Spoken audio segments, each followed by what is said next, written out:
Excelentíssimo Senhor Presidente da Assembleia Legislativa da Madeira, Excelência, excelentíssimas senhoras e excelentíssimos senhores secretários regionais, excelentíssimas senhoras e excelentíssimos senhores deputados. Permitam-me ainda saudar todos os madeirenses e porto-santenses que, através da comunicação social, assistem às comemorações do 48º aniversário da Revolução de 25 de abril de 1974, quer os residentes na região, como aqueles que se encontram espalhados por esse mundo além. Uma saudação especial à comunidade ucraniana aqui representada, dizendo desde já que estamos solidários com a vossa luta. Começo por dar-vos conta do quanto me sinto honrado por hoje, em representação do meu partido, na Assembleia Legislativa da Madeira, usar da palavra neste dia tão assinalável da história da pátria portuguesa. Filho de gente humilde, embora honrada e trabalhadora, não tenho dúvidas de que só me foi possível viver este momento porque aconteceu abril em Portugal. O 25 de abril constitui, sem dúvida, o maior feito que os portugueses realizaram em toda a sua história. Sem liberdade, os homens e as mulheres encontram-se diminuídos da maior das suas capacidades, a livre expressão dos seus pensamentos, sem medos nem constrangimentos. Aqueles que nunca vivenciaram a falta de liberdade, experimentem refletir sobre o quanto é redutor não poderem expressar abertamente o que pensam, o que sentem e o que consideram melhor para o nosso bem comum. A Revolução de Abril deu-nos tanto que dificilmente conseguiremos fazer uma avaliação plena sobre o que conquistamos, tão só porque hoje vivemos em liberdade e democracia. É por tudo isto que temos o dever de, nesta data, prestarmos uma sentida homenagem às mulheres e homens que contribuíram para que a Revolução de 25 de Abril acontecesse. Lugar de destaque aos capitães de Abril, para com os quais nós, no presente, e as gerações vindouras, no futuro, manteremos uma dívida de eterna gratidão pela forma abnegada como assumiram a liderança da Revolução. Também uma palavra de reconhecimento a todos os cidadãos, dos mais anónimos aos mais ilustres, que, com maior ou menor acutilhância, ao sofrerem na pele as agruras do regime do Estado Novo, tornaram imperiosa a necessidade de se democratizar o país. A todas e a todos, muito obrigado. A esperança depositada num Portugal novo, democrático e agregador, onde estivessem salvaguardados os direitos, liberdades e garantias, alicerces basilares de uma cidadania ativa e responsável, fez com que a Revolução de Abril tenha merecido, desde logo, o acolhimento e o apoio das portuguesas e dos portugueses. No entanto, percorridos tão só 6 meses, como se de uma maldição se tratasse, o entusiasmo e os sonhos vividos no período revolucionário vieram a revelar-se insuficientes para cimentarem uma democracia plena e representativa. É coberto de promessas de poder para o povo, os ataques aos órgãos de comunicação social, as nacionalizações, as ocupações selvagens, os saneamentos nas universidades e as ameaças de justiça popular vieram ensombrar as legítimas expectativas criadas. Estavam ameaçados os valores basilares a que a Revolução de Abril havia aberto portas.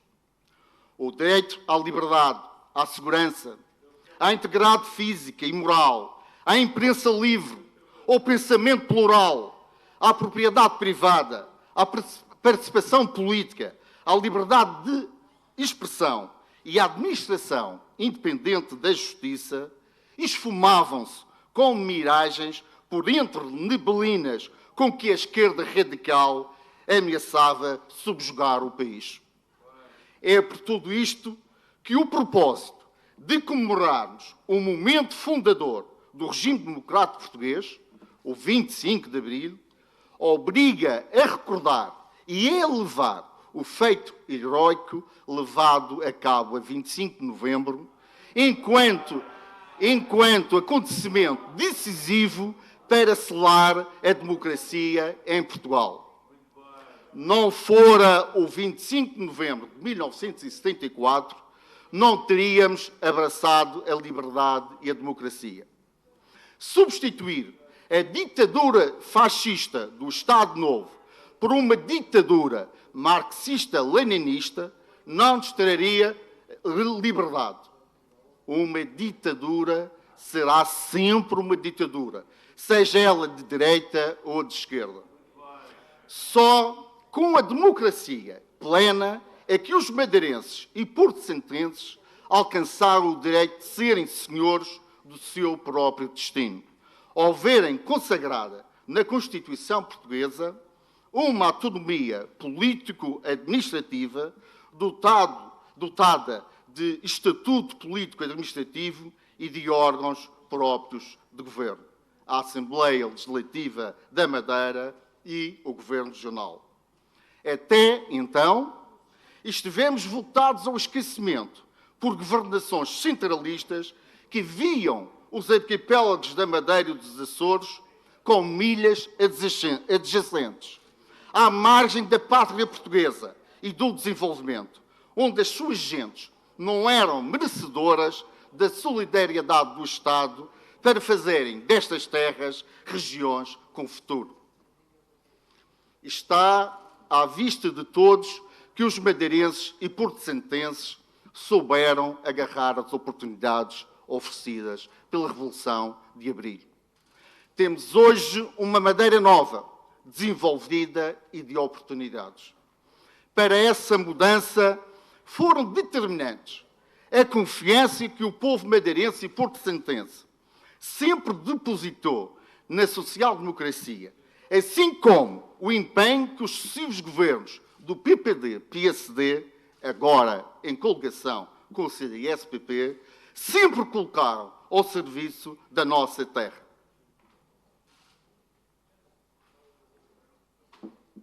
Quem conheceu a Madeira como eu conheci, antes de 1974, a partir do Seixal, freguesia talhada do mar à serra, na rocha dura das altas arribas que dão corpo à costa norte, só poderia estar grato à Revolução de Abril e aos proventos que a autonomia político-administrativa trouxeram à nossa região.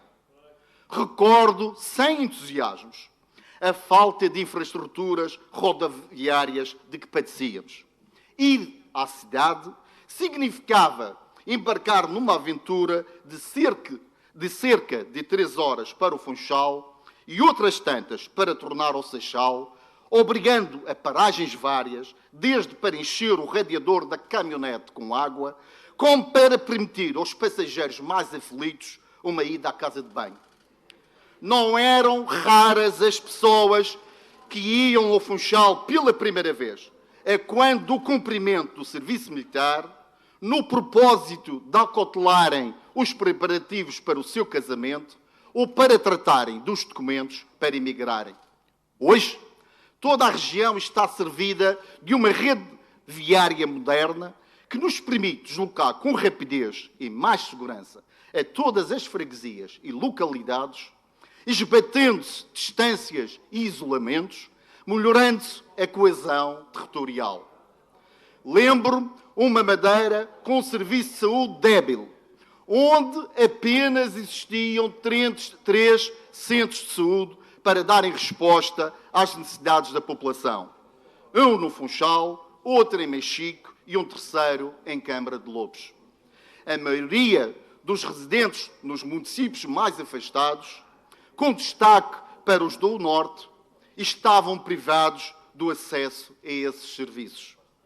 Perante as adversidades na saúde, socorriam-se dos indiretas locais, chás, rezas e benzeduras, e só às portas da morte, a muito custo, é que eram assistidos por técnicos qualificados. Quantos lhes deu uma coisa e acabaram por falecer sem assistência médica? Quantas jovens mães perderam a vida em trabalho de parto? Quantos anjinhos morreram em tão tenra idade? Hoje, a região orgulha-se de possuir um centro de saúde em cada freguesia e um serviço de urgência em todos os concelhos que, complementados pelos cuidados prestados nas unidades hospitalares, dão corpo a um serviço público de saúde abrangente e de qualidade.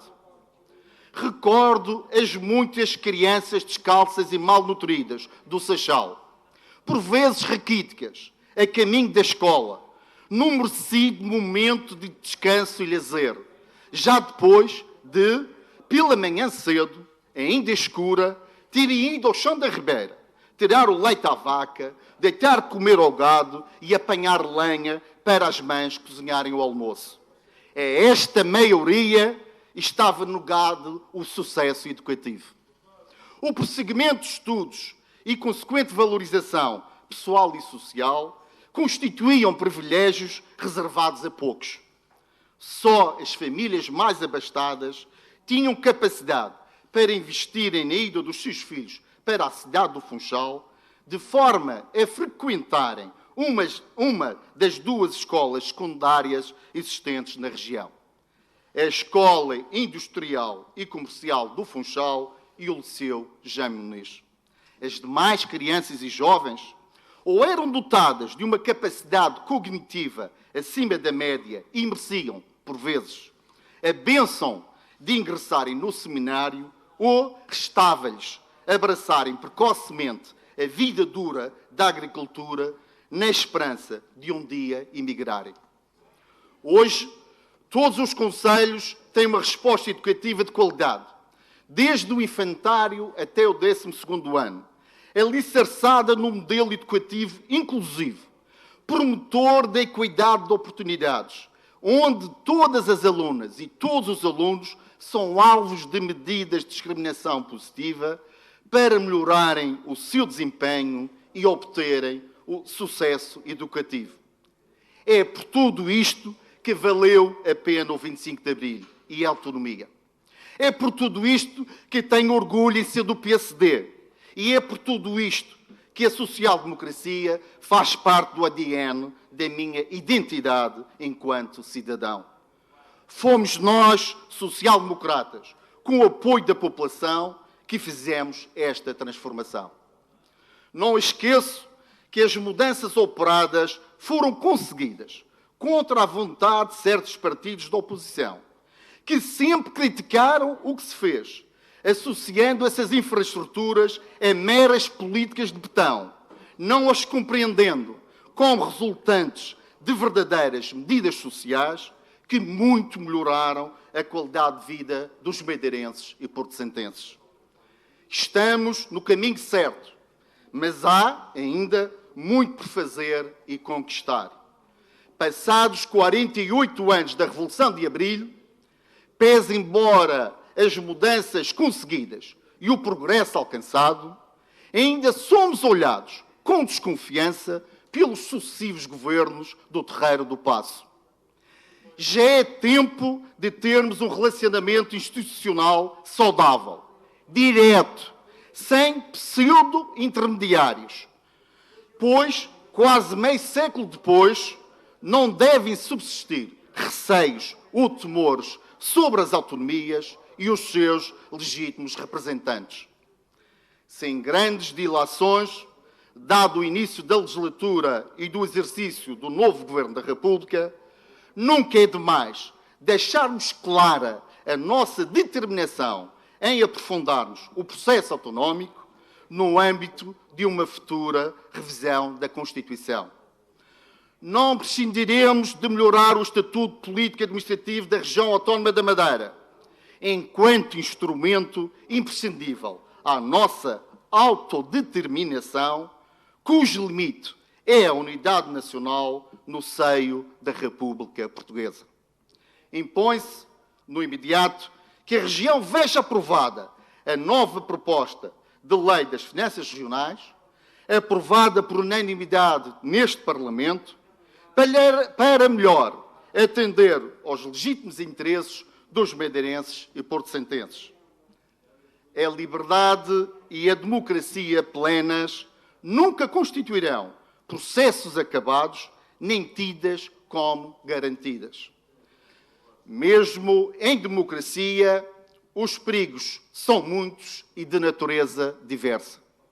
É com elementar preocupação que se assistem a intervenções partidárias na região, que, prometendo tudo a todos, o que sabem não poder dar, deixam evidente uma perigosa e exacerbada fome de poder.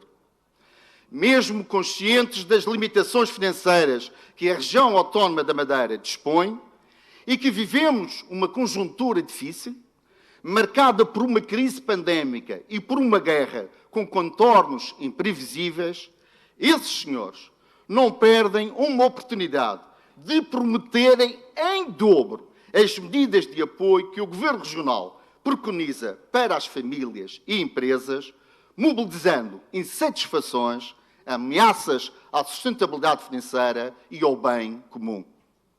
Estes são os mesmos que procuram ganhar eleições defendendo o aumento dos benefícios fiscais à população e, simultaneamente, a diminuição dos encargos fiscais às empresas e demais contribuintes, fazendo crer que tal só não acontece por capricho e má-fé dos nossos governantes.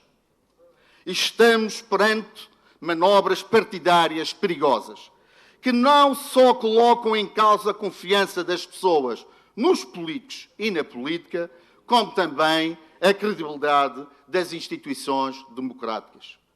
É preciso estarmos vigilantes, mantendo a população esclarecida, para que todas as manifestações de populismos, independentemente do seu foco e de onde ocorram, não continuem a ganhar terreno, pondo em perigo direitos elementares dos cidadãos. As movimentações políticas assentes em populismos constituem um dos maiores perigos para a sociedade, podendo, mesmo, colocar em causa os direitos, liberdades e garantias que nos assistem.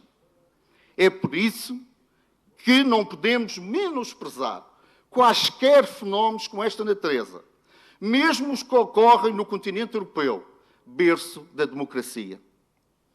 Têm sido as políticas de índole populista aquelas que mais têm fragilizado a construção e a sustentabilidade da União Europeia, através de recorrentes ataques demagógicos aos princípios e valores subjacentes à sua fundação. Também não é por acaso que, em pleno século XXI, assiste-se a uma guerra na Europa. Estamos confrontados com um retrocesso civilizacional que poucos achavam ser possível tornar a acontecer no continente europeu, em resultado de nacionalismos exacerbados e do encolher de ombros de muitos líderes democráticos que, a quando da invasão da Crimeia, tal como pilhados, lavaram as mãos e assobiaram para o lado. Assegurar o respeito pelo direito internacional é um dever de todas as nações, pelo que, em todos os momentos, os seus líderes têm de estar à altura das suas responsabilidades e dos seus deveres, tendo subjacente o respeito pelos princípios do primado da vida humana e do bem comum.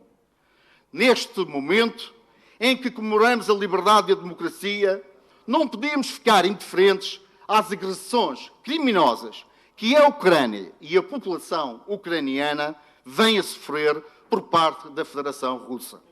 É sob estas nuvens tenebrosas que ensombram a Europa e o mundo que termino a minha intervenção, deixando ao povo ucraniano umas sentidas palavras de solidariedade, ânimo e esperança. O nosso pensamento e o nosso coração estão convosco. Viva a liberdade, viva a Madeira, viva Portugal, viva o 25 de Abril.